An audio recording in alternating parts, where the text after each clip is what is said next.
if I could train them for everything else and they work with it, even better. And, knock on wood, it worked out.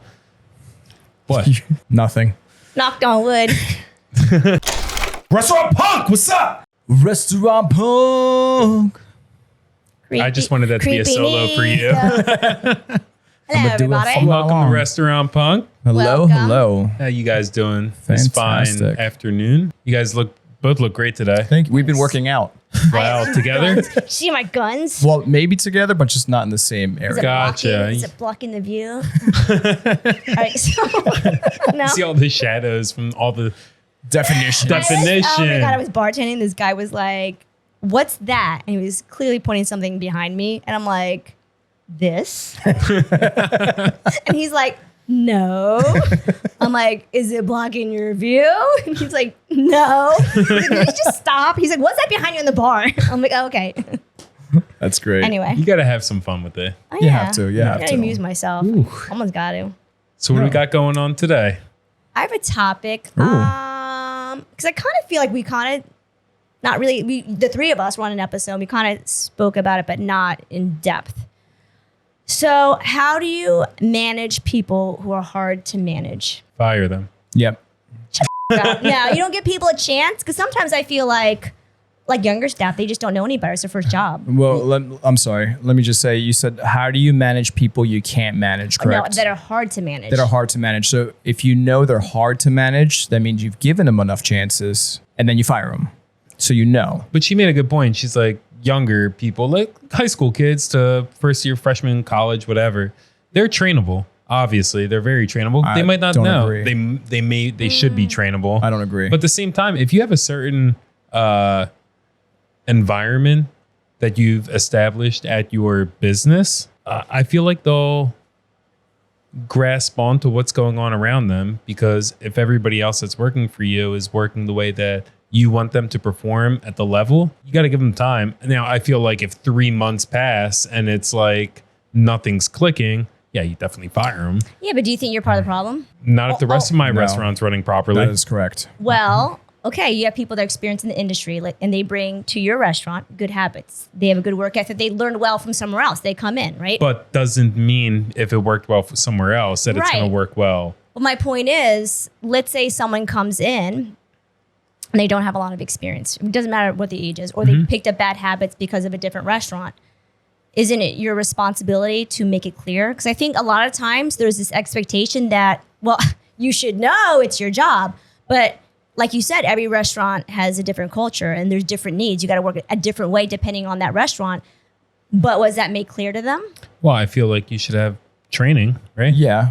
Yeah, but who do you, and then it goes back to who do you have training them? Hopefully, the best case scenario, your best server. But what if your best server is mediocre? Then what? Well, Then that's still your you best as an server. owner, like right now at, just saying, at Petunia, Yeah. Noelle trains for the most part. But And she's now mediocre. all the other, all our other servers, and I will say all our other servers are working to Noelle's expectations. Yeah. And now those other servers are helping training the new servers with Noelle overseeing. Right. So she has established a baseline for Petunia to where the servers can train the others if they're open to it. Yeah, I agree. I agree. But Thanks, Canada. anyway, you can't. I don't want to say that you could lead a horse to water, but you can't make him drink type of mentality, or you can't teach an old dog new tricks. There are wonderful people out there that are great at what they do. The personality's there, the work ethic is there, but they just want to do it their own way. That sometimes isn't with your vision. You have to let them go. Absolutely. Because case in point was something that you spoke to me about a little bit ago. Like, I don't remember how long ago. The server's wonderful, but doesn't listen to what we say. Okay, so what are you going to do? You're going to keep them there so they can keep not doing what you're asking of them? Because no matter how many times you ask of them, they're going to keep doing what they want to do. Right. So you let them go. Yes, but I want to see consistency with that first. Correct. But if it gets to a point where, they're the odd man out, it just doesn't jive if everybody else is working. So it's not because they're bad. It doesn't work for that spot. Correct. You may be a superstar in another spot, but you just don't work Correct. well. And that's for any business. That's for, QSR place. That's for, a Gordon Ramsay restaurant. That's for just about anything. They might be great at Gordon Ramsay, but go into somewhere else. Yeah. I think sometimes people don't understand. If you ask them to do something a particular way, sometimes they don't understand. As annoying as it is to have to explain it to them, like if you do this, this is what will happen. Mm-hmm. This is how it helps us. And if you don't do it, so this is how it hurts us. Sometimes people need that explanation. I know it's frustrating to have to tell people that, but they need to see the bigger picture. Agreed. I had a bar back who was awful. He tried to do well, but she just wasn't good. And he would say to me, like, didn't I do a good job? And I said, no, you didn't, and he didn't get it. And he left. And it just like you would tell him things, it'd go in one ear and out the other. Like he just could not retain information. Like even if it was one bit of information, he just could retain it. So it was frustrating. But he was a nice guy. He left the company, came back a couple years later. In the meantime, he started bartending somewhere else. He learned what it was like to bartend. Now that he comes back as a bar back, he's on it. He's great. He knows. Because he needed to understand the bigger picture and how everything fit together. And sometimes you don't know that until you're doing the job. I'm not saying you stick other people in other jobs, but it comes down to if they don't see how their role and doing their role poorly fits into the bigger picture, then that's part of the problem, in my opinion. So was he a bad bartender? I have no idea what kind of bar. He didn't come back as a bartender. I know. He came back as a bar He back. left bar back to bartender, back to bar back. Because when he came back to my company, there wasn't an availability for a gotcha. bartender. So you just that was the wasn't only reason open. why. Okay. But he got it. But sometimes it takes a minute for people to get it. I like to give people a chance. That's See, all. this No, goes back I to agree. something I said on an episode a couple weeks ago was my biggest pet peeve as an owner is not seeing teamwork and working at a restaurant. So that's why one person may think they're doing a better job at it for themselves, but as a restaurant for a whole, especially if you're walking into a place that's established, already has a rhythm going, you're jumping into their house. So try to see how they do it first before trying to make changes.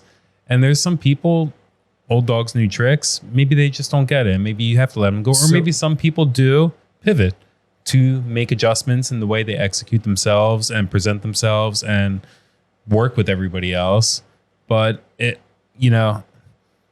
that's also part of the hiring process too. When you're talking to somebody and you're gauging with every other job that has brought them up to the point where they're interviewing with you, does that reflect in a positive way towards what you want them to do in your place? If I had somebody come into Petunia before we opened and said, I've worked at this restaurant for 25 years, I don't want them. No. They are in their ways. They might be the best server out Right. there, but I don't want them. I know what I wanted. I wanted personality first. Right. That was the first thing I agree. wanted. And then if I could train them for everything else and they work with it, even better. And, knock on wood, it worked out. What? Nothing. Knocked on wood. So, Not that either, but that was funny. It was the monotonous up and down. Like, No, I'll tell you later. is it worth mentioning when you're interviewing someone, regardless if they have experience or not, saying, look, it's not every man for himself here. Like, I feel like that sometimes needs to be said. Because when you're working in a place for a really long time, people, they come from another restaurant, they're bitter, people don't get along, and it kind of ends up that way. Every man for himself. No one likes anyone. But if you're going to come into an establishment, like I'm going to tell you at the door, it cannot be that. We need to work as a team, and you need to be here for the greater good of everyone. And if you are, we'll all end up making money. We all will, but it can't just be a you game. Like I would flat out tell people that, because sometimes they don't realize that their habits have evolved into that, where they're only thinking about themselves. They don't realize that. I just always think it's fair in life and in work just to be very clear with what you expect. And if you see someone starting to do something, just call them out on it. Not to be rude, but this just is what I'm seeing. transparency. Yeah. And then give them the chance to clean up their shit. Yeah, I Clean up their act. I like having the world of not having doubts. The transparency, this is exactly what it is. If you're being honest, you're going to say exactly how it's going to be. I'm not going to have to question, is that what they really meant? Is this what they're really doing? Well, Is this you how want to they know really what feel? you're getting into. I want you to know what you're getting Exactly. into. Exactly. Does that work for you? Does that work for me? Yeah. Okay. This looks good. Let's roll. And let's say they're a younger employee and they don't really know what it means to have a good work ethic. They don't know. I'm sorry, they don't know. A lot of them don't. So it's kind of like, if you think about, let's say you have a toddler, not that I have experience with a lot of kids, but I'm just saying, if I was a parent, this is how I would see it. I see a lot of parents telling their kids, stop being bad, or be good.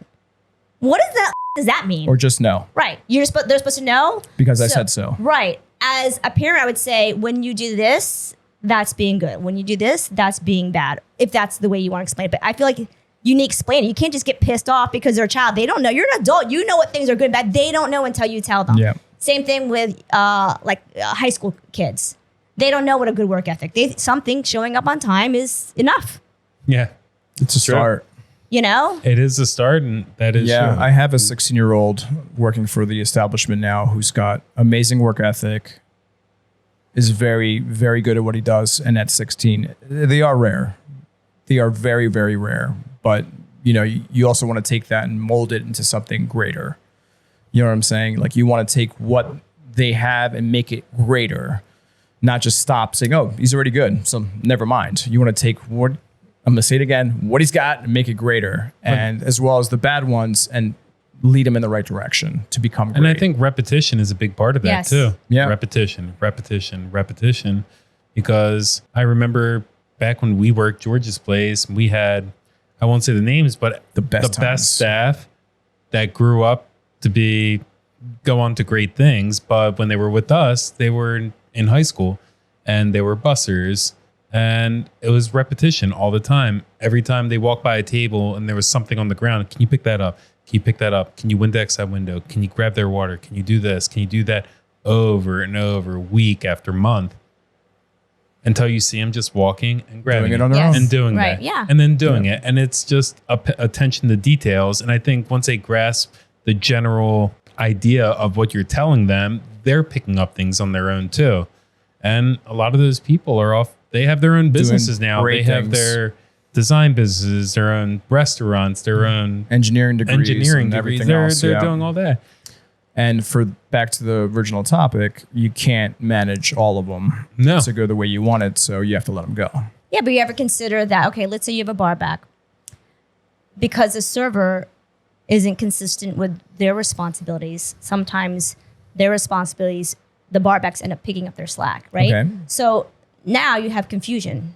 And now them helping their server do something that's really the server responsibility, that takes away from their normal duties. Do you know what I'm saying? So that happens too. Other people not doing their job in other positions can affect the people, the responsibilities they need. And that's where we're back to teamwork and not everybody working together. And- Look, if it's consistent, again, if it's a one-off, understandable. Someone's Right. having a rough night. And if they're consistently doing their job and you like them, you give them that slack because you understand that's Right. not there. If Nico came in one day or Nico is working and he's having an off day, I'll know because I know Nico when he works and I'll help out where I can. But your staff will know you're having an off day and you'll know if your staff member are. But again, consistency, I'm just saying this because I know at one of the restaurants, there were young bar backs, and they're running around and they're doing the responsibilities of the servers, like many of them. And the servers pretty much, they weren't even waiting on their tables. Pretty much, they were taking the order. They weren't even pre-bussing. The tables were getting up with entree plates on the table still. They weren't filling the water. They weren't getting the drinks, and they're leaving it all to the busser and then complaining about the busser as if they were doing a poor job. A lot of the bussers do have their responsibilities, and I think a lot of us would disagree with some of the things that a busser's duties is supposed to do. But yes, when it comes down as a whole and a foundation of any restaurant, whether it's a server or the busser, the plates should be cleared off before they leave, unless they're in a rush. Like the customer's in a rush, like still eating. Can we please get the check? We got to get out of here. Type of, you know what I'm saying? Yeah. There's those moments, but I know what you're saying about the server and then the busser doing the server's job and, then blaming the busser for not doing his job type of mentality. But who are you blaming really? Are you blaming the busser or are you blaming the server at this point? Is that an That's a answer you question. want? Yes, okay. So when it comes to that, I would blame the server because you are abusing your busser. Yep. You're taking advantage of them. You're passing your work off to them. And then in a way, it kind of makes the busser look bad. Yeah. Because they can't handle everything and they're getting in the weeds with their part of what they need to do because you're a slacker. And that busser is for all the servers, not just one server, correct? So that busser is affecting the rest of the servers, which is the restaurant as a whole.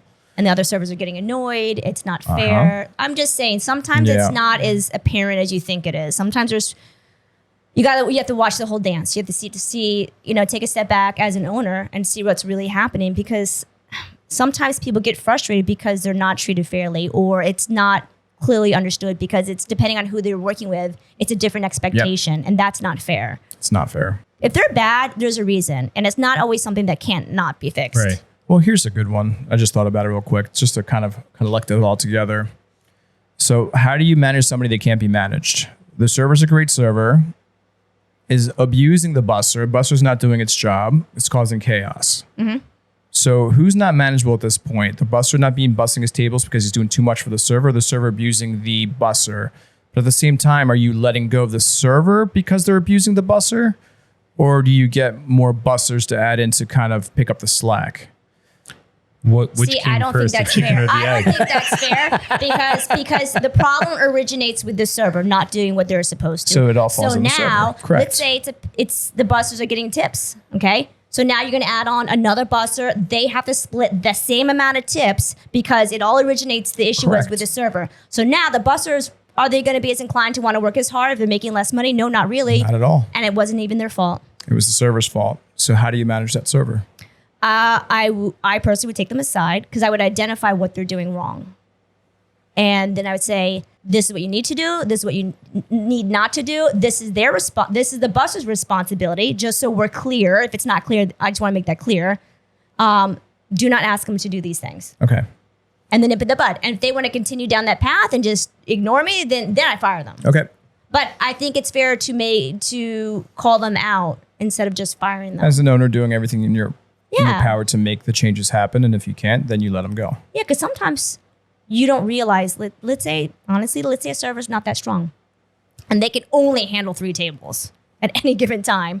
So maybe you put another server on because they can't handle more than 3 tables, they push some of their responsibilities onto the busser. Do you understand what I'm saying? Yeah. So that creates the problem. I know. But then you're like creating a problem with through. servers now, but I get what you're saying. But are you? Yeah, because now they're sharing the money. Okay, then fire that bitch or that guy. Yes, that's all I wanted to hear. We turned it to the other side, everybody. Okay, fine. Fire them. You suck. You heard it here. Restaurant punk. Fire them. Restaurant do your job or get fired. Bye. Adios. Very informative. Thank you. Yes, That was okay. a good topic. I appreciate it. Yes. But See you guys. till next time. Bye.